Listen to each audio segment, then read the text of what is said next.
dari Siti Simanungkalit.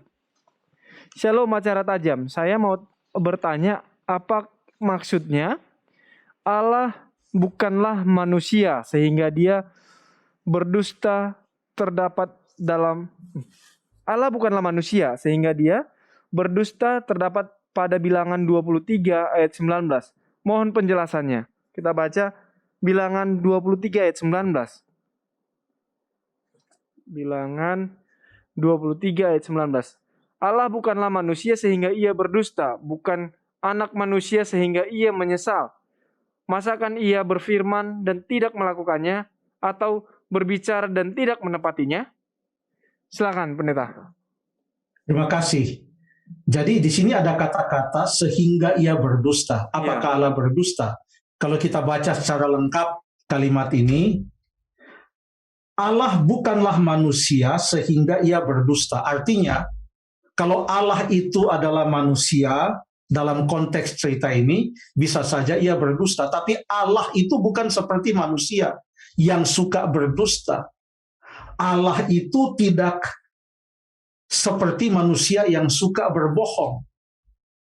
Makanya bagian kedua dari ayat ini mengatakan, masakan ia berfirman dan tidak melakukannya, artinya dia tidak akan berdusta. Kalau ia berfirman, dia akan melakukannya.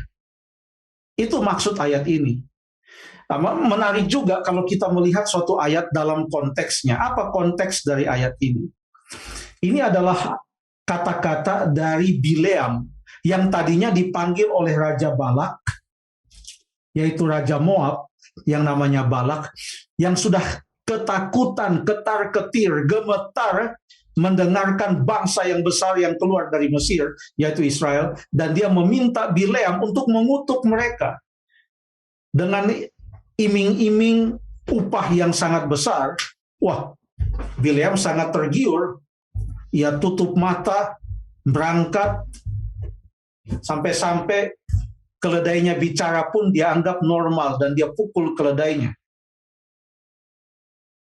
Tetapi Tuhan sudah katakan, apa yang aku taruh di mulutmu, itu yang harus engkau katakan. Dia pergi, Raja Moab yaitu Balak katakan kutuk, tapi waktu dia berucap, yang keluar adalah ucapan berkat. Dalam konteks itu, kita bisa baca ayat atau mengartikan Bilangan pasal yang ke-23, ayat berapa tadi? Ayat 19. Ya. Dalam pengertian perbandingan antara Allah dan Bileam. Bileam ini adalah manusia. Dia bisa berdusta, dia bisa tergiur dengan upah dan sogokan dari Raja Moab yang bernama Balak, karena dia manusia. Tapi dia tidak bisa berbuat apa-apa. Waktu dia berbicara, dia katakan, Allah bukanlah manusia. Mungkin dalam hatinya dia katakan, seperti saya ini. Sehingga ia berdusta. Ia berfirman, ia akan melakukan. Ia bicara, ia akan menepatinya. Jadi, pekabaran dari Bileam kepada Balak, Balak, tidak ada yang bisa diharapkan dari saya ini. Saya di sini hanya bicara apa yang Tuhan katakan. Tapi Tuhan bukan saya, sehingga bisa mendustai dan bisa diatur-atur dan lain sebagainya. Tuhan tidak akan berdusta. Dia akan mengatakan berkat kepada yang diberkati. Padahal Bileam datang mau mengatakan kutuk kepada yang diberkati. Itu kan berdusta. Kurang lebih demikian. Terima kasih.